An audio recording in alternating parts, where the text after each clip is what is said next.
You're about to listen to TADPOG. Tyler and Dave play old games. It's a comedy video game podcast. We would like to stress that the hosts are not experts and are really just very crass commentators. Seriously, this is an explicit podcast that happens to talk about video games sometimes. So please enjoy this pretty okay podcast with Tyler and Dave.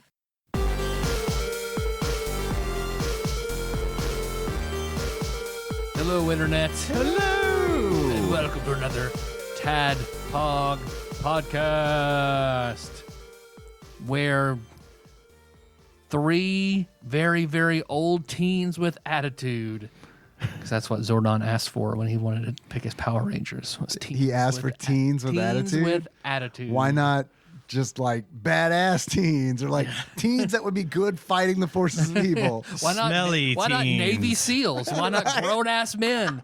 You know, Well, I mean, I have theories skilled about men and Zordon. women. Zordon's not allowed to go near elementary school. Even Ivan Ooze is like, is he still doing that? Yeah, Zordon has to go door to door whenever he moves to a new neighborhood. That's why he lives in the fucking mountains. No one's within 10 miles of here. I'm going to do shit.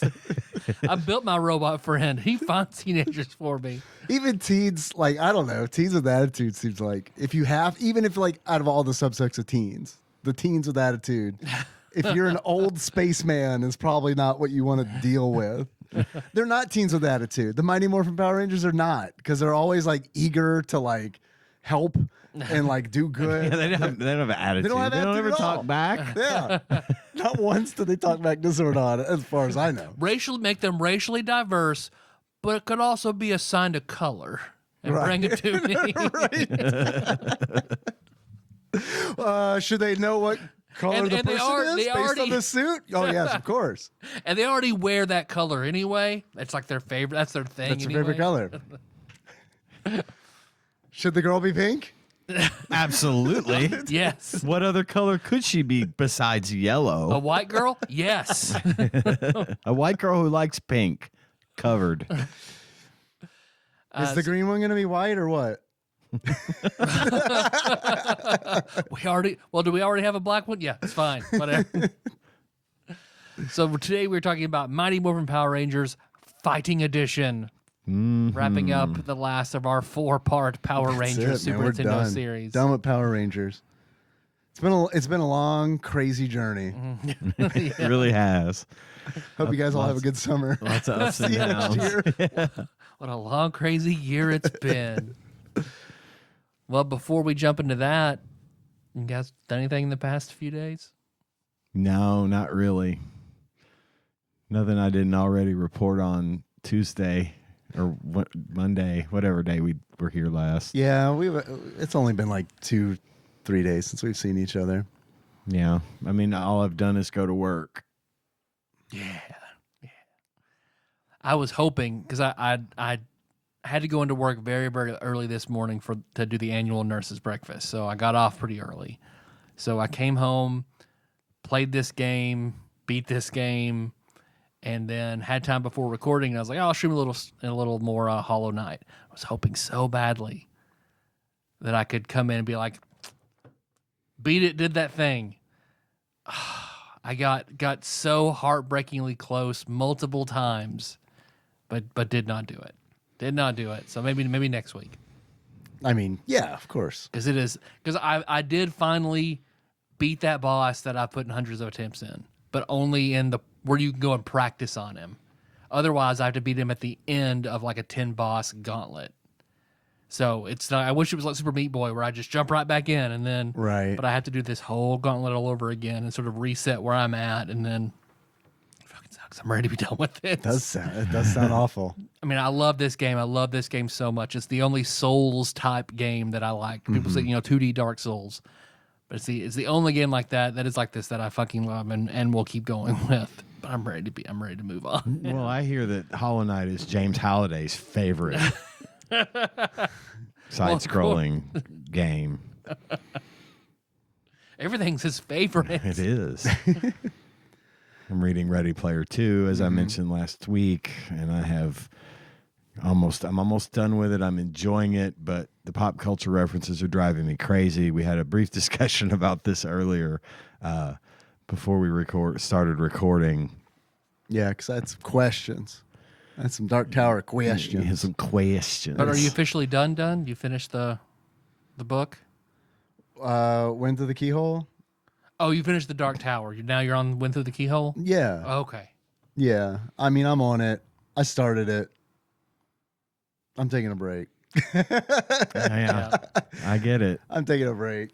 Yeah. That's DLC. It's good to be enjoyed later. Yeah. Yeah, Because I was like, man, I might enjoy this later. Once it gets to the point where there's a point where Roland is telling a story. So it starts, I mentioned this before. Right. The book starts with him telling their quartet a story about another adventure that he went on after the events of Wizard and Glass. And then inside that story, he tells sort of a fairy tale to somebody in that story. And the fairy tale is my favorite part. The actual story, The Wind Through the Keyhole, is my favorite part of that book. And when it gets to that, it's really enjoyable, but it takes a little while to get there. Yeah. Everything else is just like a candy wrapper. It's just there because it has to be, I mean, and I don't have any big complaints about it or anything. It was just one of those where it's like I started it right after finishing Dark Tower 7, and the vibe is obviously completely different. Well, because he reads it. Stephen King reads it. Yeah. And it's tough it takes him a little while to get into character. Yeah. And he doesn't have exactly the greatest speaking voice as it is. So Yeah. It's like trying to read Dunk and Egg after you read the Game of Thrones. You're all excited, and it's like, this doesn't feel the same. Yeah, No, I'm it glad does I not. waited to like read it because I know some people suggest, it's book Wind of the Keyhole is like book 4.5 or whatever. 4.5. Nah. So maybe you should read it after Wizard and Glass. I don't think I would have done that. That would have been that would have been too much to take in all at once as You like far more as commercials? the Yeah. previous the previous book, and then another one similar to it in the way the story's being told. Yeah. Would be a lot. It's just been nice, man, like listening to music yeah. and like cuz like now that cuz I loved the Dark Tower series in general. I thought it was very good. I was entertained. But like it took up my podcast time, it took up my music time. Sure. Like any listening time I had was pretty much dedicated to that. So it's been me nice too. to be like, all right, I'm listening to music again. That Yeah. feels good. I'm catching up on a few podcasts. That's I'm doing the nice. same thing actually. I've been listening to more music, and I've been listening to some podcasts as well. And I've been listening to Ready Player 2, but Right. that one's going so fast. And sometimes, like I said, I can't deal with that right now. So music it is, Right. Yeah. But I have like 4 books waiting for me as soon as I'm done. What do you got waiting? So, I know I need to.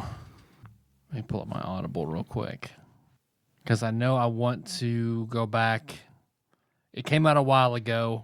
Defiant, which is the fourth book in the Starsight series, Brandon Sanderson. Okay. It's not Cosmere, which is his big overarching, all his books tie into a one universe, but it's still really, really, really good. I want to hit that. The third in no, don't download that right now. Just let me pull up So Sarah J. Maas, who is fantastic writer. I really like her stuff. I've read 2 other books. It's like the Central City Saga or something like that. It was super highly rated. Super highly rated. So I downloaded it.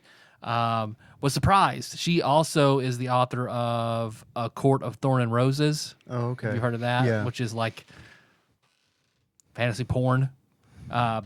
really, Oh yeah. Oh, and it's like it's all over.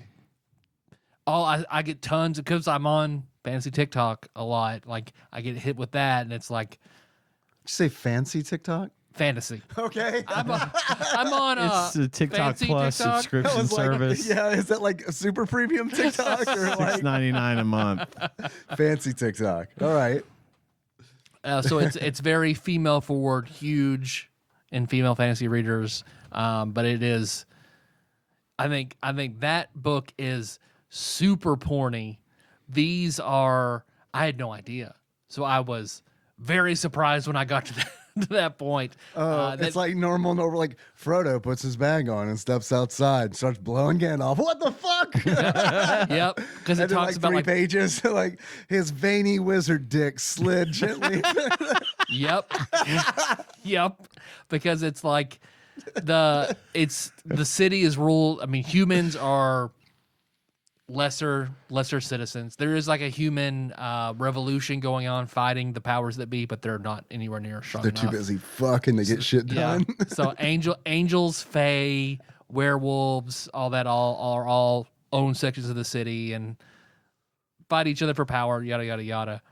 So it's like this girl who's half human, half fae, and it's pretty general. They describe her very sexy. She has like this archangel who's assigned to her. They gonna fuck. And then it gets real out there. Yeah. They gonna fuck. I watch enough anime to know those two gonna fuck. Yeah. Yeah, whenever she just like he has to like stay at her apartment, and then out of the blue it's like I could see the outline of his throbbing cock, and I was like, oh, it'd be like that then. And it was always like, I have nothing against that, but Right. I do. And I'm like listening to it like while I'm cleaning the house. Why have so many people bookmarked this part? I know you're listening on Audible, but like, you know, like some of the Kindle ones, I think you could see where people have highlighted and stuff. Yeah. But I don't care for the porn stuff, but Boo. I know. It's weird for me to say that, but I want the other good fantasy stuff. That's why I'm there. I'm not there for the other stuff. This porn sucks. It's like it was written for a woman or something. Well, I hear yes, it's James Halliday's favorite. his favorite way to describe cunnilingus for 30 minutes. All right, in order to get, I don't know what Ready Player 2 is about. Like, I don't know if they're like hunting eggs or whatever, but like, More or less. okay. It's the same book.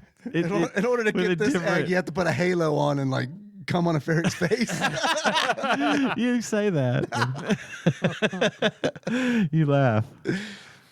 Have you read any of the Dungeon Crawler Carl series? I hear so much about it. Yeah, but I know haven't. Miller loves it, and McElwain loves it, and McElwain. Carpenter loves it. One of the executives at work, he was like, have you read this Carl? I was like, no, I haven't, but I hear enough about it. I've heard a lot about it too. I've thought about reading it, but then What is it? I don't know what. man, from the way it's been described, to me by Miller, it's essentially like a D&D game, like kind of put to life. And I say that, I don't know. What's it called? Dungeon Crawler Carl. Perhaps I should actually give you real information instead of trying to remember what I was told. It is a popular and addictive Dungeon Crawler Carl series by Matt Dinneman. Now with bonus material, it seems to me like, in the way it's been described to me, is it's very pulpy. A man, his ex-girlfriend's cat, a sadistic game show unlike anything in the universe, a dungeon crawl where survival depends on killing your prey in the most entertaining way possible. I'm in. Let's see. It looks like there are Goodreads has six books listed in the series. But yeah, I've heard a lot of people talk about it. It seems, from the things that I've heard, it seems maybe just a little too silly for me. But I don't know. I like silly things. I don't know. That's peanut butter I don't always want in my chocolate of Dungeons and Dragons. Right. Same. Yeah, exactly. Well, I'll Scott give it a Pilgrim shot. I don't game, give a fuck. Yeah. Scott Pilgrim is as silly as I'm willing to get with D&D, and that was pretty tempered the whole time. Yeah. Yeah. I've been playing Final Fantasy, if you can believe it. I got Bard level capped. So that's done. And I started leveling Warrior. I got that from 0 to 61. So tanking for the first time has been an adventure.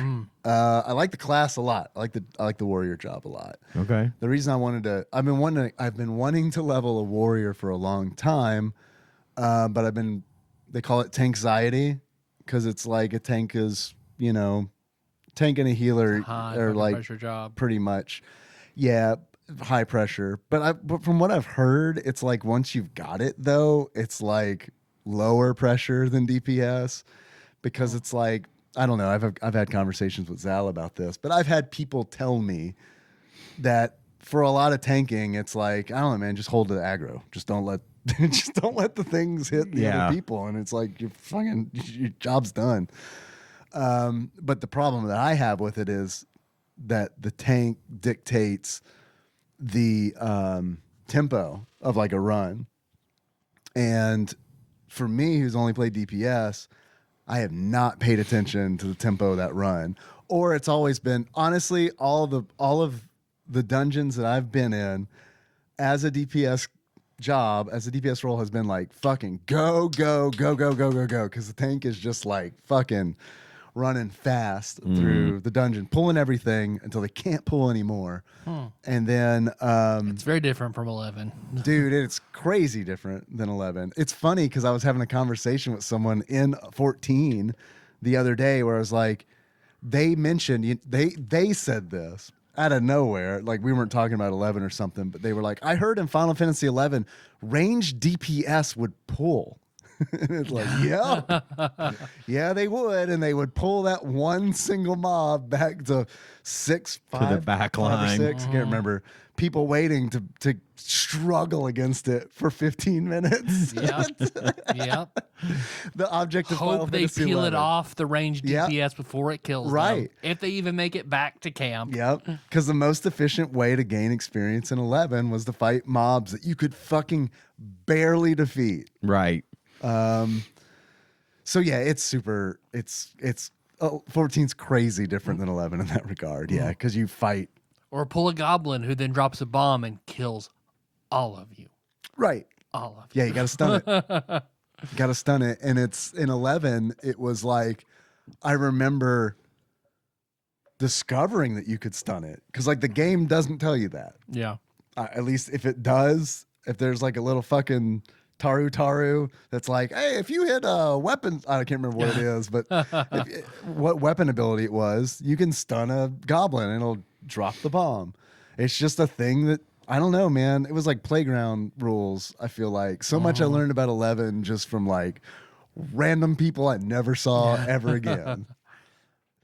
Yeah, this is the Valkyrie Dunes. This is where you're supposed to level. You can barely beat these goblins, but there are bogeys there which you cannot touch till the end of the game, and they'll just pop up and kill everything around. Then you all lose a punch of your experience that you just gained. And the ghouls too, because Yeah. there were ghouls on the Valkyrie Dunes as well. They were ghouls, right? They were like that or magic skulls, or that was what you got from the ghoul. Yeah. Ugh. Yep. I love that game, man. And I got to be honest with you, like there is a part of me that is like, man, I might be down to play some of that old school Final Fantasy 11 where it's like that. But if it were it's- free, I would probably try it again. yeah. I don't know that they'll ever be free. I But- mean, maybe, but it's been pay for this long. For you the know? cost of Hulu, it's like no, make it like $5 a month, and okay, maybe. Yeah, that's pretty tempting. But yeah, I wanted to level warrior in 14 because like, man, I have been in groups where it's like the whole party dies and it's just the warrior and he's like, hold my beer, and solos the fucking boss. Right. And it's like, okay, that seems like a good job to play as. I mean, it took a long time, and like I guess the two other party members might have been annoyed, but I was in awe where it's like this motherfucker's like for real soloing this boss. It's taken 5 times the amount of time it would if we all rezzed and came back. But still pretty impressive. So yeah, that's going all right. I've had some real rough runs, but I mean, I don't know. I guess that's the way you learn. I get it. And then I've been leveling Blue Mage. I got Blue Mage to level cap. That's a limited job. So it is, what that means is that you can't go into dungeons with like a regular group. And they also, That sucks. you can do it, but you have to like do it a special way. Like you have to change whenever you enter a dungeon, you can change default settings if you want to. And it just kind of makes it so that you can't do like Final Fantasy 14 has like roulettes daily that reset daily. And the roulettes are like, for example, level 90 dungeon is one roulette.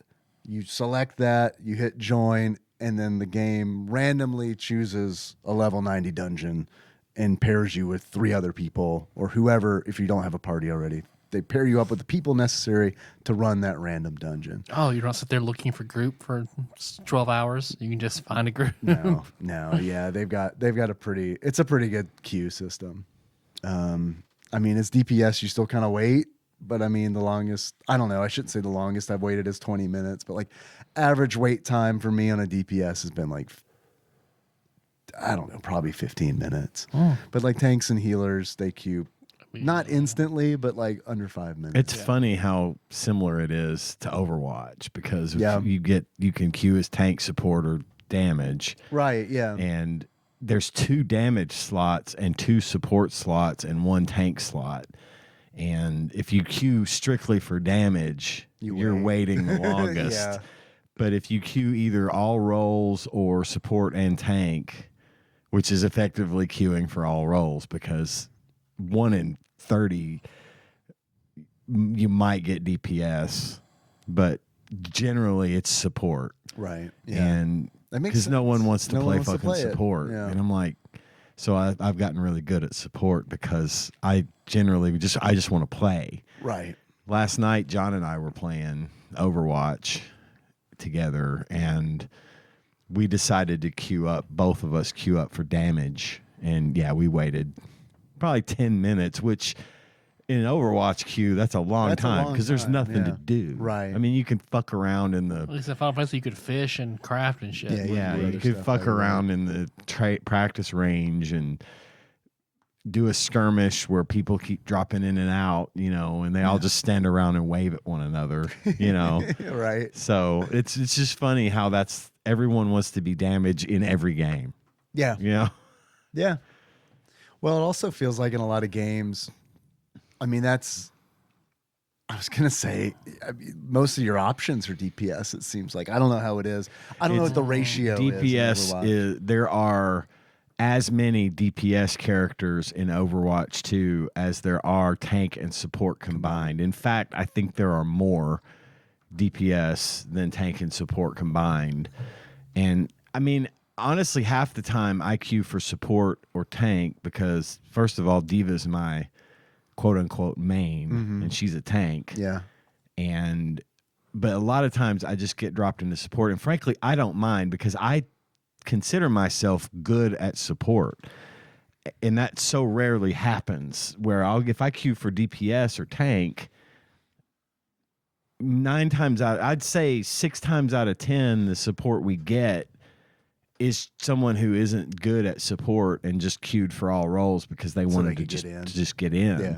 And so it affects the game, and especially in comp where your rank is affected by your win or loss or whatever, and then you've got a kind of a bad support or two, then it fucks everything up. So yeah, I only brought that up because it just was funny how you said that's exactly the way it is in Overwatch. Yeah. It's just like that in everything where there's roles to be played specific.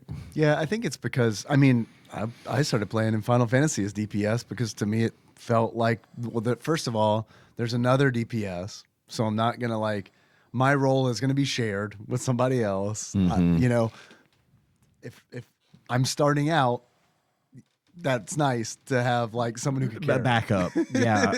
Right. Yeah, exactly. And just be like, yo, I don't know what I'm doing, so I'm going to take the job that I feel like has the least responsibility.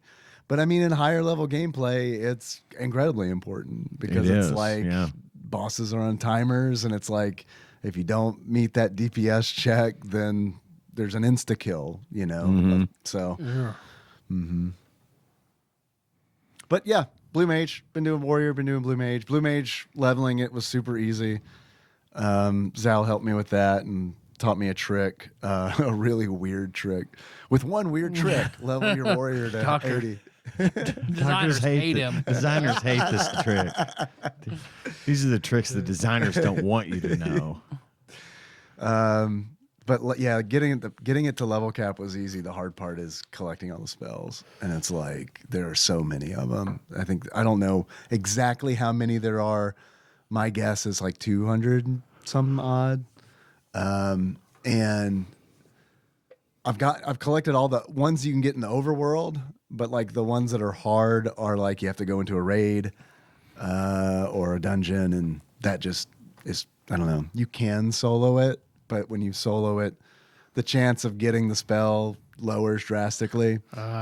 So what they want you to do is kind of coordinate with other people, and it's like I don't really want to do that unless it's people that, because I'm learning, you know what I mean? Right. And it's like I can hop in the party And finder. people are jerks. Blue Mage diff. They're usually not too bad in Final Fantasy. It's, I don't know. I'm not saying Final Fantasy doesn't have its toxic players. It definitely does, but like it's a lot. I see toxicity a lot less in that game than I did like in WoW for sure. Yeah, right. And you know, Overwatch. I hate to bring Overwatch up, but Oh, it's a terribly toxic. I have chat off. yeah, I don't want to hear it. I don't want to hear what anyone has to say. I'm sure people are talking trash left and right about me. yeah, For one way or the other, but I don't want to know about it because Same. I don't respond well. I don't have the ability to just let it roll over me. I almost feel obligated to respond and Right. be trolled. Right, And I I don't know. and I I don't know. I don't like that. Mm-hmm. Plus now Blizzard is getting real heavy-handed with their band hammer. Yeah. And shit like being toxic and saying bad language and racial slurs, and they're getting real strict about that because they've implemented this whole system of banning people for different offenses and this whole tier of how bans happen, and if you're caught using a Zim device type of thing, you know. Right, I remember you mentioning that. Apparently the large portion of the top 500 in console were banned because they were all zimming. And so one guy said, I went to bed diamond and woke up top 500 because everyone in front of him had been banned. And he was like number one in the world or in that region because they went through and just ban hammered everyone that was zimming. And it turns out that most of the top 500 players in the console pool were zimming. And it went hard. There's a whole subreddit called Zim that they were in there trash talking all the time. They're not serious. They're not really going to ban us. They're just making empty threats again. And then there was a thread that came in my news feed that said like 8 of the fucking main mods and players from the Zim, Overwatch players from the Zim subreddit were actually fucking banned. And it's just they weren't kidding. They were said, we know you're doing it.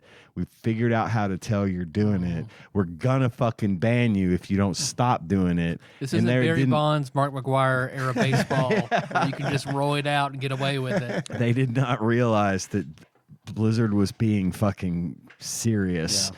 Because it was funny. That one guy was like, I'm top 500, and that happened while I was asleep. So I thought that was funny. That's That like is wishing to funny. have the But- biggest penis in the world and everybody else's penis gets smaller. That's exactly the toxicity, though. Going back to that, it's Overwatch's community has been toxic since day one, even when it wasn't free to play. Yeah. But as soon as Overwatch 2 came out and it was free to play, it just became a wasteland Do you remember of how just toxic garbage people. Multiverses was? Yes. Which is the main reason I'm not going to play it when it re-releases soon. I'm not going to get in it because I can't do it.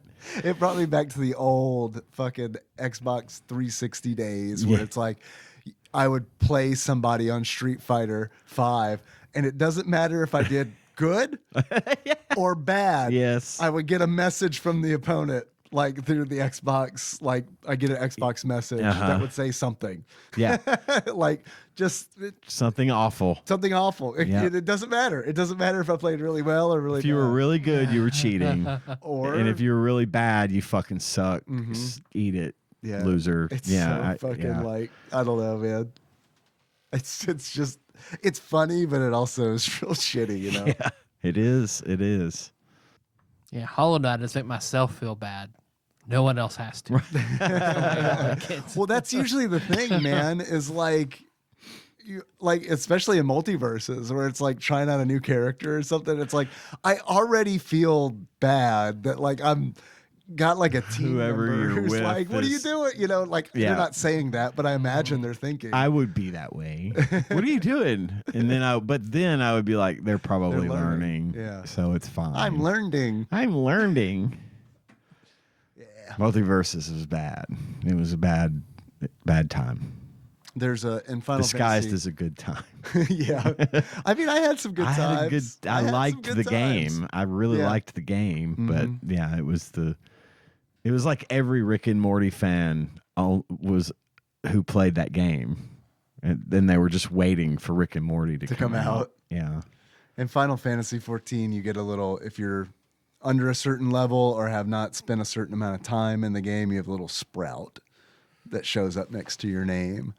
And mine is gone, but I wish it was still there because people tend to be very kind to the sprouts, you know, and understanding to the sprouts. Me tanking without a sprout sucks because I'm like, we get in, I'm like, I'm new. I'm a medium sprout. I'm an Ivysaur. my sprout just went away. My Not a sprout just went Venusaur. away. I'm an Ivysaur.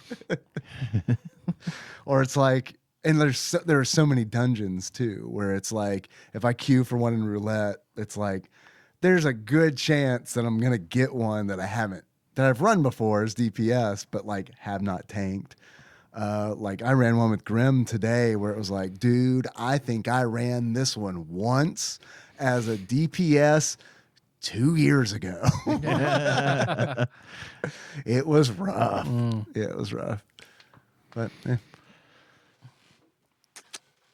Well, Ian, you had some things that you'd posted in the Discord. I did. I discuss. put out a call for our fans on Discord, bit.ly/TADPOG Discord, if you'd like to get in on the discussion. the Discordians. The Discordians of among Oh, us. Discordia.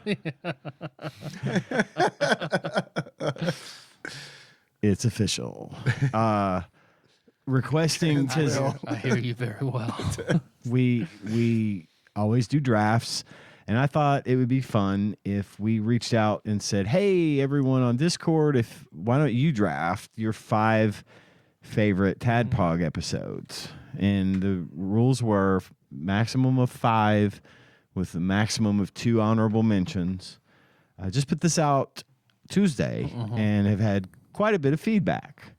So I thought I'd read through some of them and we could discuss a little. There's actually too many to go through in one shot. If we weren't doing a game, I'd say we could probably just focus on it and get through it. So we will get to these, but we're just going to go in order of what we received from who and talk about it. And then just in case you didn't know, I also put Dave and I put 2 forums out. We put one for submissions, which is what we're doing today. And these are your drafts, your stuff that you want to draft. If I put the call out there, one of us puts the call out there, these are the answers we're looking for to read on the show. The other one is draft ideas, which we've done before, but we usually do it as a poll or an email or some kind of inconvenient way This time now you can throw your draft ideas onto this channel, and eventually we will try to get to them as we go through this long and arduous process of producing a podcast. However, If you're not on the O Discordia, bit.ly/TADPOG podcast. TADPOG Discord. If you're not, you're forgotten the face of your father. So, our first submission came in. The very first one that came in behind my announcement in the channel was from Sketch Romancer JJ. Haven't heard from JJ in a minute. Glad he's looking. He posted a one-page RPG on our Discord as well. So that's another reason to join the Discord. I know I'm pushing the Discord really hard, but, but for real, he posted one and it looked really cool. It looked like a VHS horror. Yeah. Okay, I didn't see that. I'll have to check that out. It looked neat as hell. I have a bad habit of looking at podcast discussion, film and TV, and general, and then I forget to check all the others. So I miss a lot of stuff. So anyway, Sketch Romancer's list starts with episode. Now, a lot of these are going to be episodes that I was not on because these are from back before I started. There are 500 odd episodes. Right. Yeah. Before I got here. And so I might be a guest on some of them, but most of these I may not have memory of. So you two are going to have to fill in the blanks for me. We might not be able to do that either. I probably won't be able to, but I'll try. So I guess we're going in order from most favorite to, highest to lowest, I guess, is the way it is not specified. The first one from Sketch Romancer JJ is episode 367, Gunstar Heroes. His comment was, "It was a nostalgic game I played with my brother, and it was nice to hear memories of others playing co-op." I remember recording that one in Ryan's upstairs. Oh, yeah. The TADPOG high rise. Was that one? I wasn't on that one. No. No, we But had a I blast with that. did do a couple of guest spots in the high rise. In the high rise. Because I remember that room. Gunstar Heroes is a awesome game. And I just love that my grandmother randomly had it. Otherwise, I never would have played it, knew known what it was, anything. Yeah. Yeah, She man. bought it out of a basket in a yard sale. Next, That is a good random one to have. yeah, Sorry. no, good, no worries. Next up, episode 483, Castlevania Symphony of the Night. Funny talk about the Castlevania series. It's a two-parter. I think Paul's on one, Kyle's on the other. Yeah, I forgot that we did that as a two-parter. It deserves it. Yep. Episode 495 to 497, Suikoden. I remember listening to these. Yeah.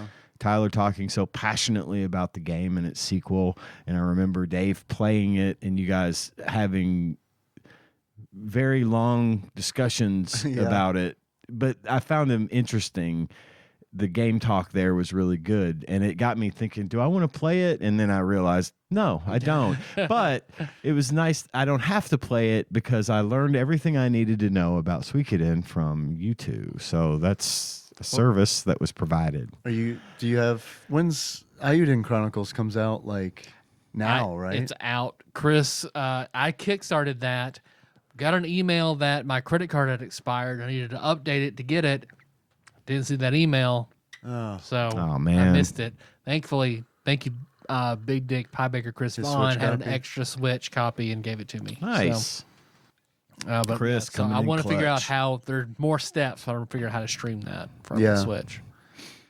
But fun fact, Suikoden was the last game we did before we conjured our own dark Killed god. that woman. Oh. Yeah, that was part of it. Oh, oops.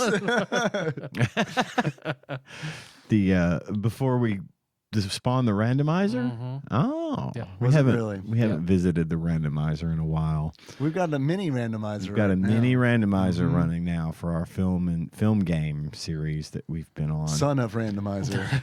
I've been getting a lot of good feedback about the film game series from I like it. friends and random people on Discord. I mean, I think it's a good enjoying it format. a lot. I'm enjoying it a lot. I'm not looking forward to when we run out of movie games.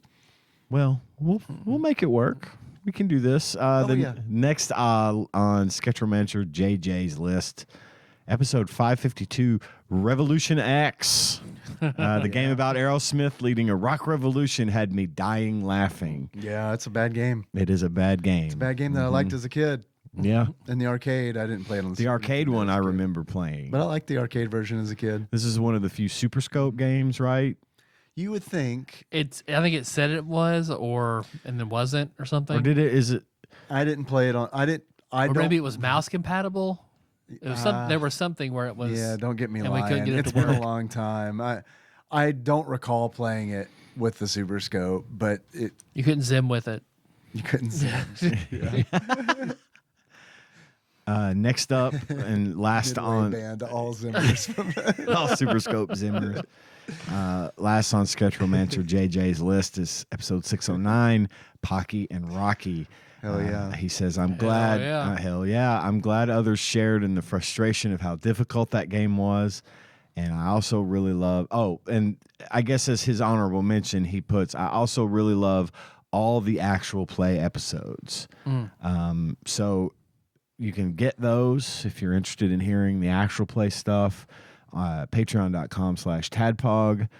Also the Scott Pilgrim-esque, the various insert band name here versus the world series that ran for a couple of months in the main feed of the show is out there. We can find those episode numbers and highlight those if you're interested. That was a really fun actual play. It was my first go at an actual play on the show. Maybe I really enjoyed that, and I'm looking forward to our next one, which we hopefully we'll be doing a Dark Tower type of thing if Dark Tower it comes together. or I've also got Call of Cthulhu on deck too. I know it's Call of probably time to Cthulhu hit stuff. that book again.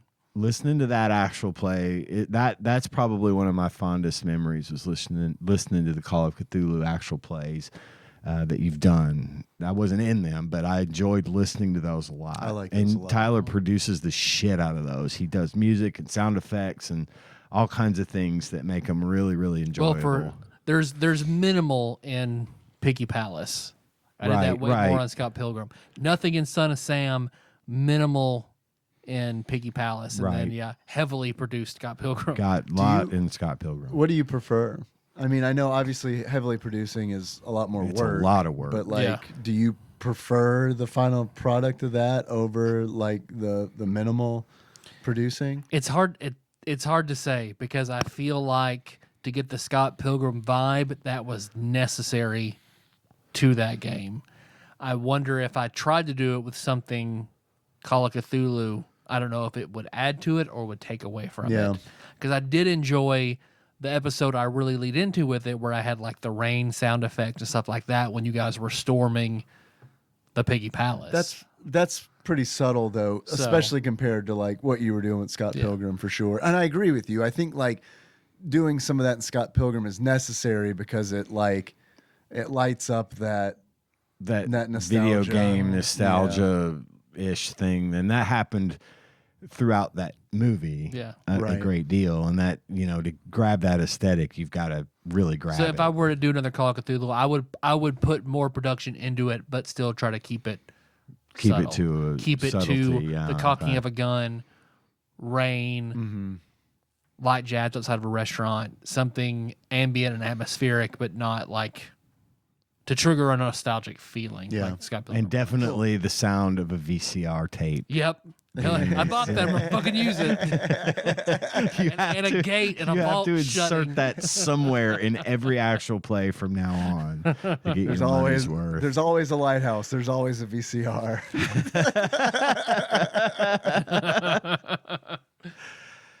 Okay, so our next submission is from Jack of Ziggy Moons, who writes, their pick is 485 Doki Doki Literature Club, which introduced me to this great game and my waifu, Monica. I didn't realize it introduced Kana to. I didn't know that either, and cool. it did introduce me to Doki Doki Literature Club. That was one of the episodes I listened to that I really, really, really enjoyed, and then immediately got the game and started playing It it. was such a surprise. You even bought the premium version. I You actually did. paid money for I it. bought the premium version on Switch. I really, really liked it, and I wouldn't have ever known about it if it hadn't been for you guys doing that. So that was awesome. It's a great game. Agree with that sentiment. I'm ready for the sequels and what all the stuff that supposedly alluding to another parallel world game involving all those same characters. God, that game, one of the few games I can honestly say gave me a creeped out, deep pit of my stomach moment was in that game when things started getting dark. And I'm like, I even knew it was coming, and it still freaked me out. The turn is pretty It is fucking great. It's a fucking great game. And those of you that don't know it, listen to episode 485 and then play Doki Doki Literature Club, or do it in the opposite order. I don't care, but that's a really excellent game. Because what Matt Pat did a breakdown where basically found out that Monica escaped a different game into Doki Doki to try to get attention to it for people to play and save the AI of this game. This other game. I love shit like that. That's awesome. Jack and Ziggy Moon's next on their list is episode 286, Honey Pop. Chandra and Paul Korn were on this one. Classic episode. Shocked how much I like that game. Loved Honey Pop. Yeah, Honey Pop rules. I played it again recently, just because. And I got the second one. I haven't finished it yet, but I really like those games. Yeah, I got the second one. Well, I think it is because there was a game in between Honey Pop and Honey Pop 2. That was Honeycam Studio, which I didn't like. Didn't understand it, so I didn't get on that. But, because I mean, part of what I loved about Honey Pop was the waifus in it. Yeah, absolutely. And the art's amazing. Honey Pop 2 has that same, it's the same game. Yeah. It's just more of the same. It's harder. And it is harder. It is. I had to stop. I stopped playing because I was like, I gotta think too much. And like, what I kind of want to do is just play a simple puzzle game and see some waifu movies. So, yeah. The next on the list of Jack and Ziggy Moon's Patreon episode, Too Hot for Two Dudes. This apparently is the episode that hooked Jack and Ziggy Moon's on TADPOG. This was the gateway to TADPOG for Jack and Ziggy Moon, so I think that's funny. Episode 442, Tenjin Miss Pac-Man. Jack and Ziggy Moon's says, I was very drunk, and they play those calls. And then episode 300, Katawa Shujo, another good one with Jacob and Galen. And I do remember all of these episodes. These all stood out to me as very good. And these were sort of my romance in Katawa Shoujo. Yeah, these were sort of my kind of stepping stones to get me into anime. It took a long time to get there, but when I did, of course, as we all know, I talked about it for months. It was my obsession. I was catching up with everyone else, apparently. Then Honorable Shujo saved my brain in Bio 105. Oh, yeah? Because when I was going back, I switched majors in order to get my exercise science edition for my major, because my bachelor's is in integrated studies of nutrition, and then I got to pick a second to take classes and blend them in. So I chose exercise science, so I had to take Bio 105 in some lab in order through the summer to in the fall be able to pick that up. So I took Bio 105 in the lab at the community college, and the classroom, I could have my laptop, but like there was no internet in it. So I remember, and he had all the slides. He would just read the slides that you could download with all the notes attached. But I just had to sit there for an hour and a half. So all I did was sit in the back of class, and Katawa Shujo is a game you download, an offline game. Played the shit. Nice. I just played that for an hour and a half, like 4 days a week. Jack and Ziggy Moon's honorable mention, episode 274. Ryan presents Cutting Room Floor 2015 for pole position with Taryn and hashtag More Miller as well. He cut a lot of that shit. Yeah. It's like a clip show of the best moments of TADPOG up to that point. It is pretty excellent. Honestly, I do think that's one of the that's a really nice listen. And that takes a lot of effort and a lot of knowledge to be able to piece that together. Anytime I watch a sitcom where they have a, So it's come to this. Yeah, exactly. Where they have a mashup of scenes from old episodes, I'm like, God, or even a commercial. Yes, Rose, I remember.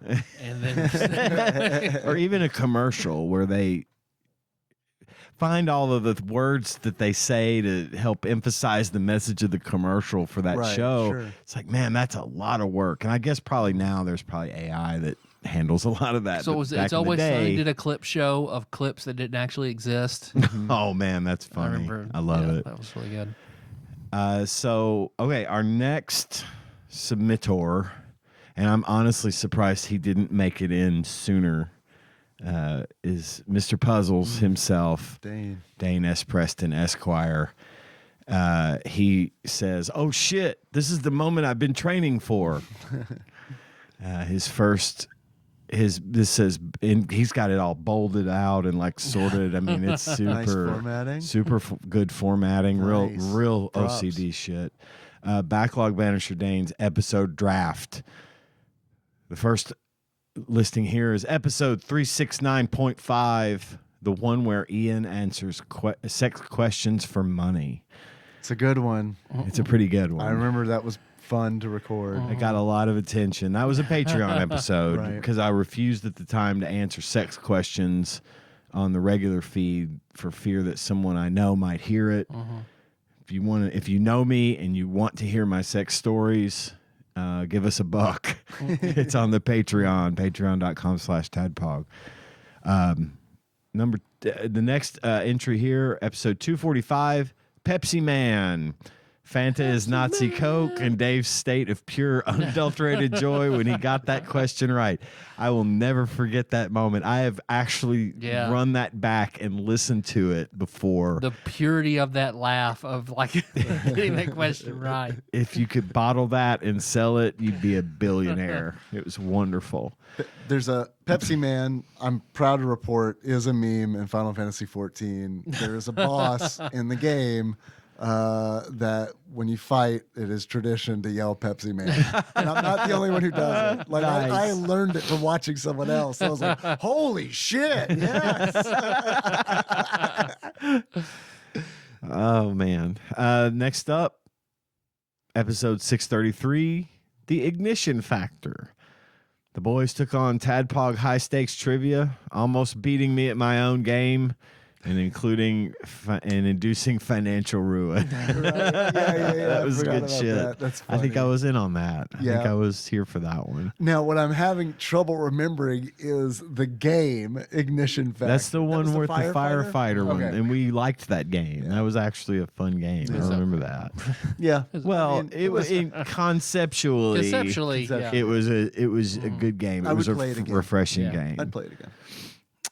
Next up on Dane's list, episode 395, Booger Man, a pick and a flick adventure. Not a good game. Jacob calling in with the Fig 8 In the story, walls of my house. and I quote, she has, this is wrong. Okay, I'm supposed to read this. Because it was a guy asking Galen in broken English. She has 17 years old and I 19. She do Fig 8 to me. That's really hard. She don't remove my legs. And I say, please, my leg's painful, but she didn't remove me. I begin cried, but she laughed and didn't remove. Do you like Figgate? I cry. Episode 127, the return of the I'll Call In show. This was before we called everything Oops All Calls. This lost episode features 580 at the top of his fucking game, and Fishlip J's iconic FMK Zelda Samus Peach. Roll up in a ball. Clean A up. legendary episode if ever there was one. Dane's honorable mentions, episode 488, Karnov, Chris fucking Black, enough said. Think about it. Think about it. Highways, think about it. And then finally, the last honorable mention, episode 311.5, the Jasmine story, 50 Shades of Yellow. The sounds of Terran dry heaving still echoes through my mind, and the tale woven by Tyrone haunts my soul. You are stronger man than I, my friend. It's easy when you don't know any better. I've got one more I'm going to do, Okay. if that's cool. Yeah. Bubba Drewski has sent in. Bubba Drewski. Let me double check something because my list here is jacked the hell up. Okay. Sorry, Bubba Drewski. I'm getting there. I promise. All right. He says, my man Dane puts up some strong episodes in no particular order, and I couldn't be bothered to look up the episode number / titles. We have the one where Ian reads John's letter. Man. There is no music here. God, I love that. Yeah. God, I love that so much. That turned out well for me. That got me a lot of attention. I'm not going to lie. That was fun. Nicole was the first episode Bubba Drewski listened to. I hope, Bubba Drewski, I hope that you were like, you sat down at your computer and you were like, what am I going to search on Google today? Neko Para space podcast. Enter. Score! I mean, I'm not judging. We made the podcast. Right. It was made by us. Open an incognito window. Necopara podcast. Nah, man. Raw dog. I had to jump ahead just a little because Dane chimes in to inform Bubba Drewski that the one where I read John's letter, it was episode 252, Zelda Ocarina of Time Part 2. And the next one on Bubba Drewski's favorite list is Super Drunk Tyler, and in quotes, I eat ass. Legend of Zelda. Yep. With Brandon Hawkins. Yep. Actually, It was an odd reunion, wasn't it? Yeah, first time I'd seen him in like 15 years. well, He actually, was a good guy, Tyler, according to Dane Puzzles, Drunk Tyler was 206 Pokemon Snap. But you were also drunk. You were also super drunk, I feel like, when because Brandon wasn't on Snap, was he? No. Snap was whenever like the zebra cakes. Oh yeah, you were fucking crazy that night. Yeah. you were fucking crazy Pokemon Snap night. I can't remember who was there. Someone was there. It might have been John. I've heard stories. I kind of wish I had been here for that one. Yeah. Because is that where we wore matching hoodies and spent like $50 on food at the gas station, and they were like, this is cheaper at Walmart. I remember that, but I don't know if that was the same night or a different night. But that was funny. I would do that again. The next We had like matching hoodies and pajama pants, and we rolled up and just bought weird ass junk food. And they were just like, what do these people think of us? probably weren't the weirdest thing that came in there that night. The next one is the all calls. This with the super creep calls. I don't know that. He says 315 or some number I can't remember. I don't know which one he's referring to. And the last is the one with the Fig 8 story. I know Dana already listed it, but holy crap, that had me rolling. It's so fucking great. Let's see. We have a few more, which I can save for next week if you want. Okay. Yeah. I really enjoyed that. That was nice remembering. It was really nice hearing the. I've been wanting to do that for a while. I'm glad I did because we got some good feedback on that. And if you're listening to this now and you want to add to that, you can go to patreon.com/tadpog. Give us money if you want. But if you want to go to the Discord, it's bit.ly/tadpog Discord. In the draft submissions section is where we have it now. If I come up with another idea, what I'm probably going to do is clear out all these lists and start fresh. So we have a nice orderly way of doing it. But for now, I like this. We'll keep it going. And I'll read a few more next week. Cool. But we've also got drafts to do as well. So I'm not going to do this every week. This is a limited time offer, people. I don't know. We're about an hour in and still have plenty of game talk to hit. So Yeah. maybe we just don't draft and roll into talk about the game. I think it's probably good to get to the game. Yeah. And then we'll do something. We'll figure it out next week. It'd be sounds a good thing to cover on an all drafts episode. We have plenty of ideas. Yeah, that is a lot of true. really good ones in there too. So if you want to see what they are, go to the Discord. In the Might have to have meantime, a draft randomizer.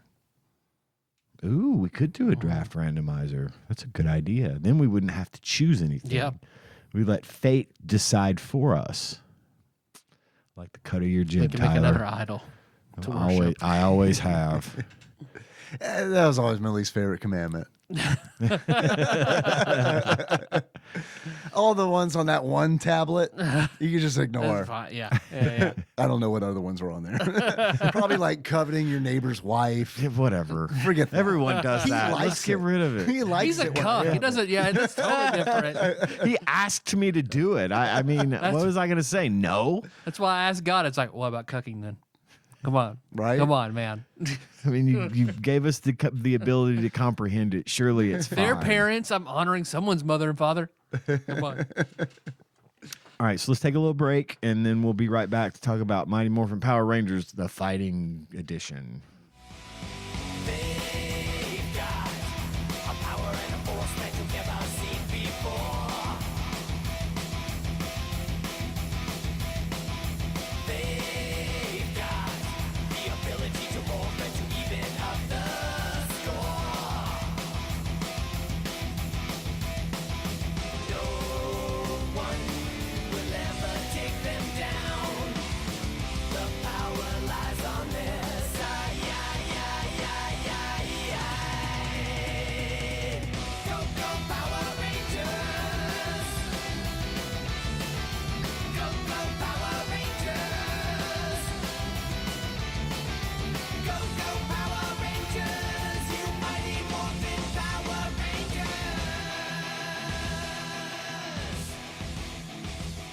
And now for the game talk. The game talk.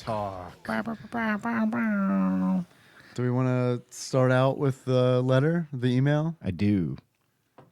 The email. Check the email. I don't know where that fucking came from. Do it, Rockapella. Are they on, what's that fucking, you give them money and they say stuff? What's Cameo. Cameo. Are they on Cameo? Can we get them to do Fuck, like fuck. bumpers and shit for us? Shit, that'd be amazing. Piss tasters. All right. Brad from Arizona who writes us just about every week now to add a little bit of content to our Game Talk section by sending us reviews from magazines and GamePro, things like that, Nintendo Powers, whatever happens to have written a review about the game we're talking about back in the 90s. And that is super cool of him to do that. And so I am going to read this most recent email regarding the Mighty Morphin Power Rangers, the Fighting Edition. Brad begins, Hello. T's and P's for Dave. That's tits and pussies. That's right. I think it's indicative of what bullshit Just for adult Dave. life can be. That Just there's for only me. 3 of you. I'll it- share. Let me start over.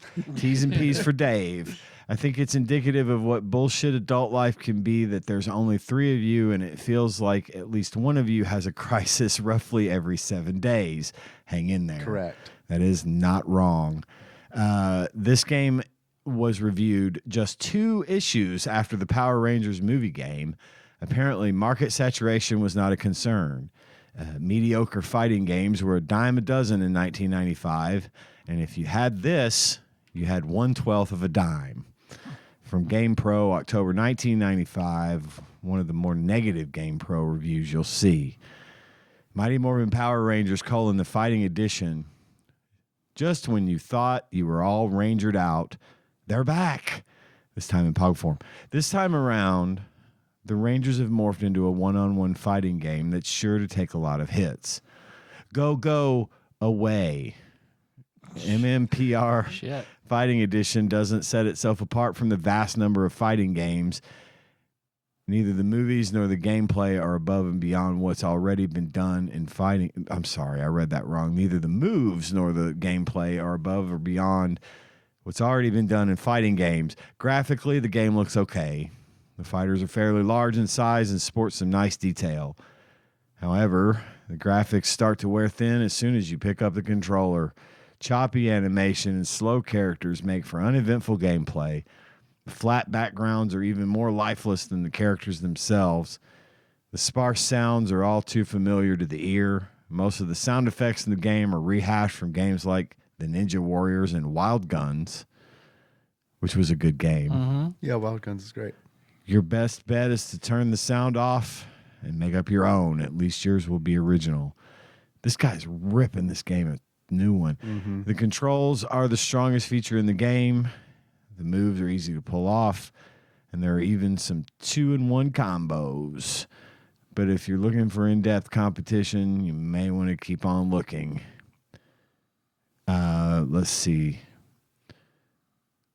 Mighty Morphin Power Rangers. True Ranger fans or beginner fighters may enjoy this simple game, and any Ranger haters can take this chance to beat the Mighty Morphin daylights out of them. They got 2s and 2.5s across the board, according to Game Pro. 3 for graphic. Oh, sorry, 3s. 3 for graphics, 3 for fun, 3.5 for control, and a 2 for sound. Yikes! Brad from Arizona. Thank you, Brad, Thank you, Brad. for the email. I think my personal opinion, don't know, don't have any facts to back this up.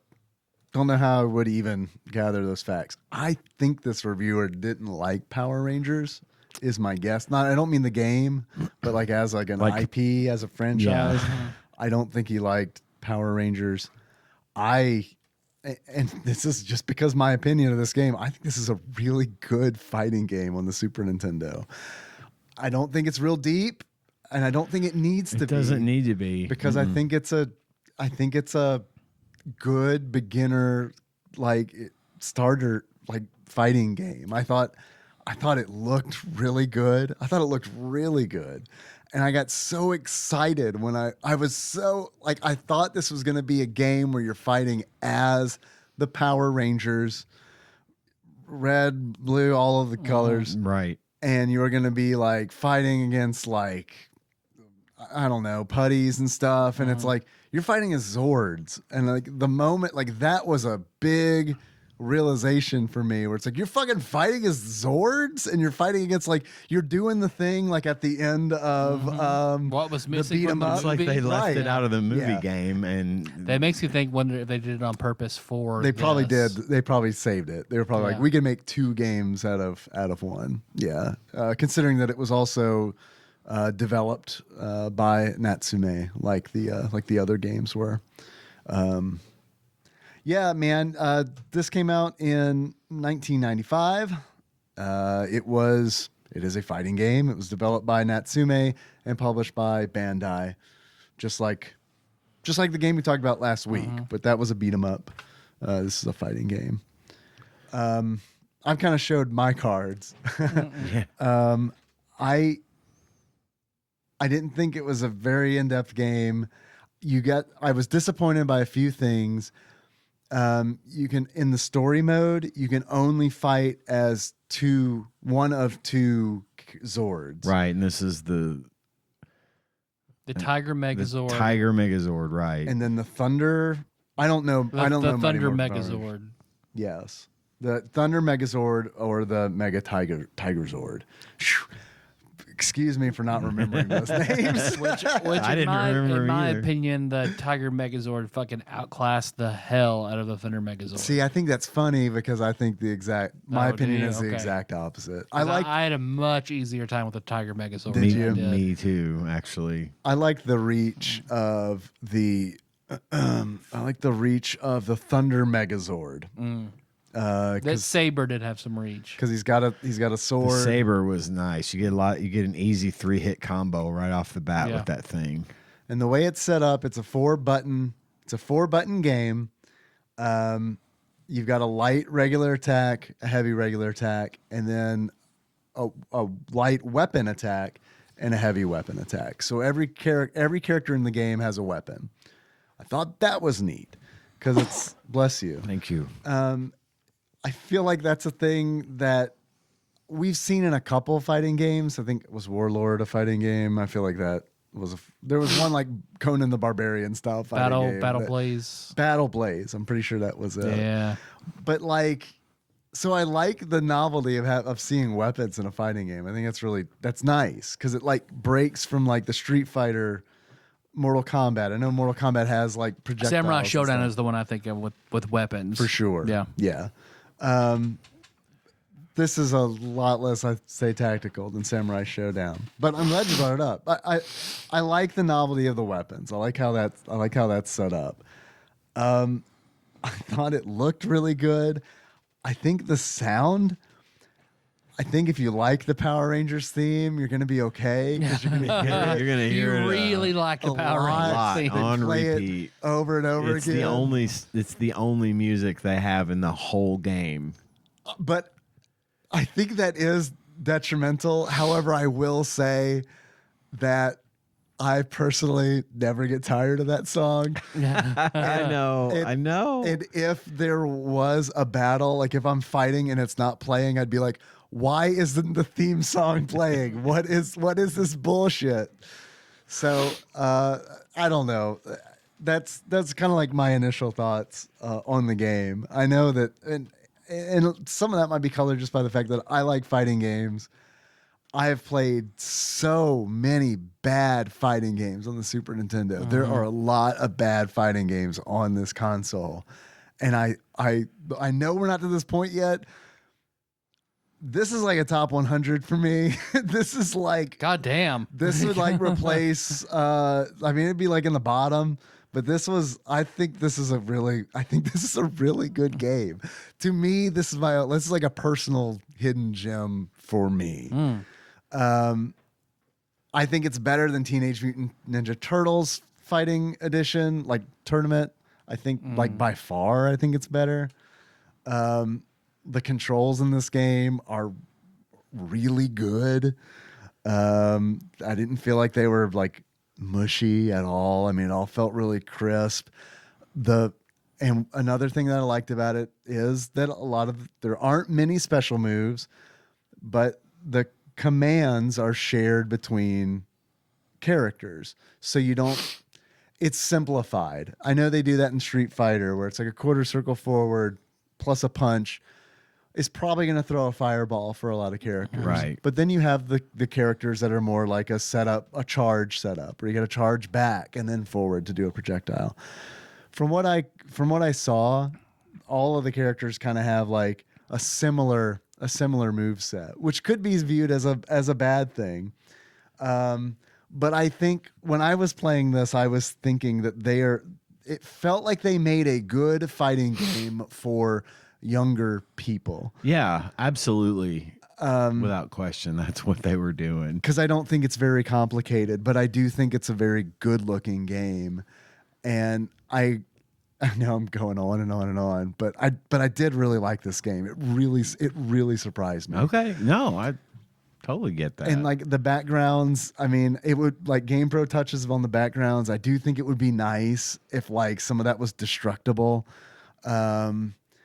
Like, cause you're fighting in front, like you're fighting like at an airport and it's like the planes are tiny behind you, you know, cause you're in Zords and it's like, right.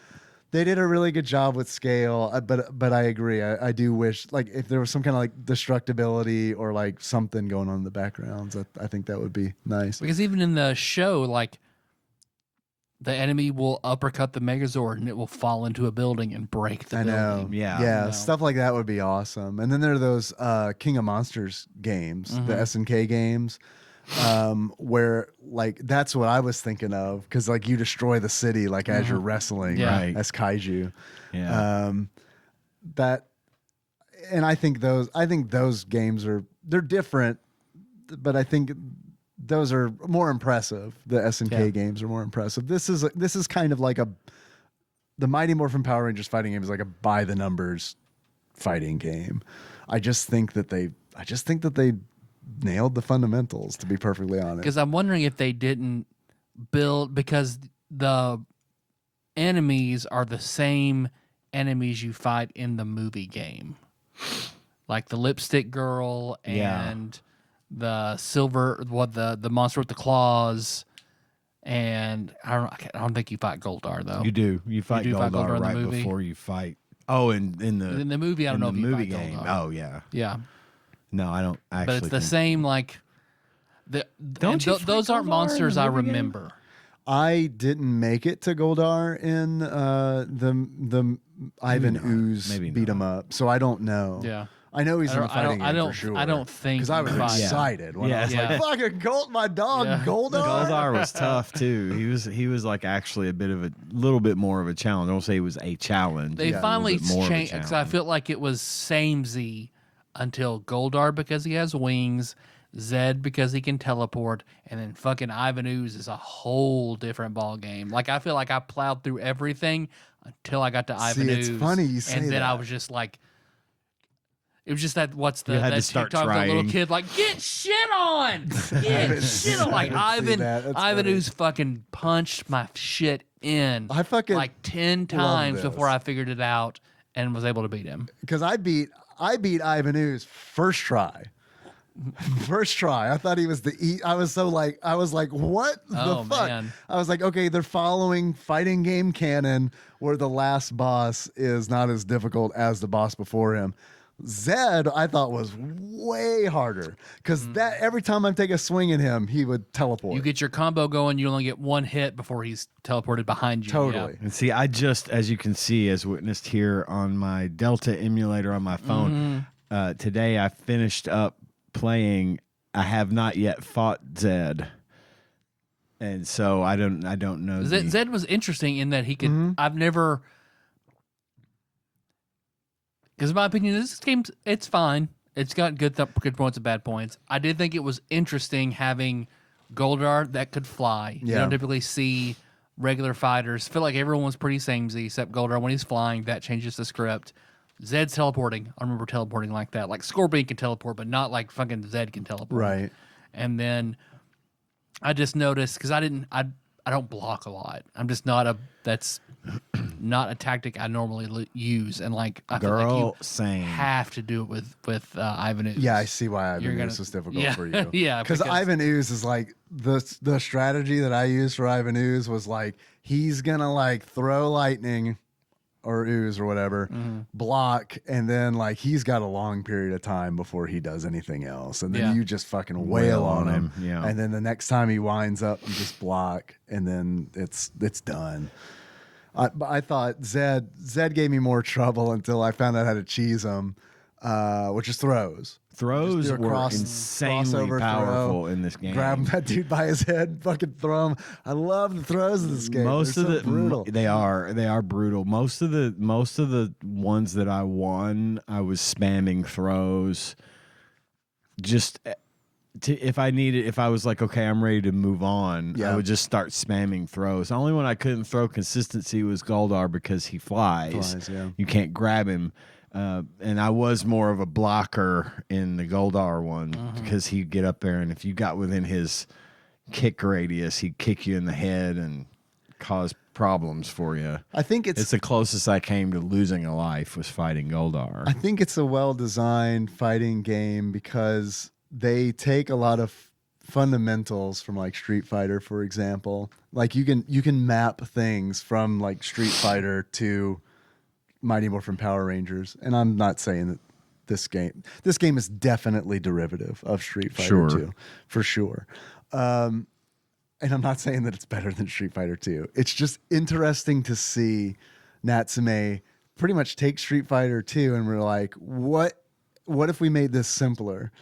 And how they map that is really super cool because it's like they give you the tools to deal with like Goldar's flying because it's like they have anti-airs in this game, and it's like they're put there for the right reason. I mean, it's like it was really, really neat to see like they knew what they were doing when they were designing this. It wasn't like I feel like in a lot of fighting games that we've played for the show, they don't know how to design a fighting game. Yeah, they're sluggish and.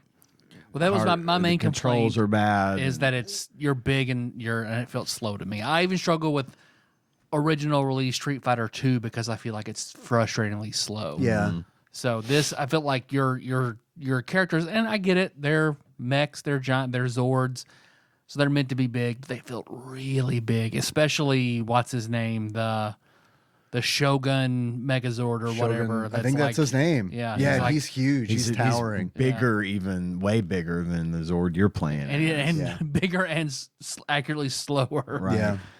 So that's where I find I get frustrated with. I don't like slow fight. Like Street Fighter 2 Turbo is one of the best games ever made for me. Yeah. I fucking love it. But yeah, slow is where, and that's my personal issue. When it's slow, then I feel frustrated. I feel stuck. Yeah. See, now I didn't feel for the record, I too enjoyed this game, and it was refreshing to get in and be able to pick it up and play it and do well. And not have to overthink it or do anything too fancy to get ahead in the game.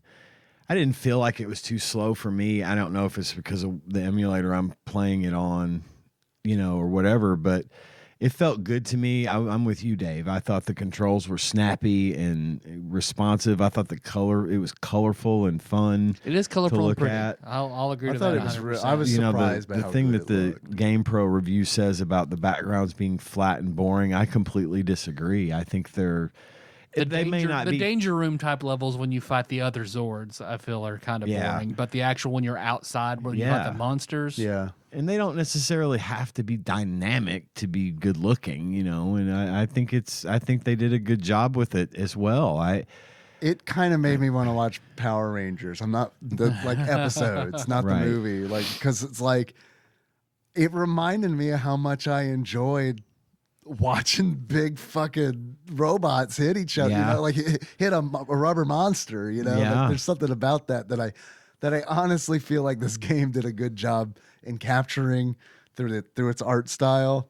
I know that sounds weird, but I mean, it's like with its use of bright colors, I don't know, man. It made me want. It was like, fuck, man. I kind of want to watch Power Rangers. I feel like now. and this is gonna be even crazier for me to say. I feel like the evil Green Ranger episodes of Power Rangers are still pretty good because he does shit as a kid that you'd always question. Like, man, it'd be real bad if that happened. Like whenever they all jump in like their Zords and they're in the little command room all clustered together. I remember thinking as a kid, man, it would suck if somebody got in there.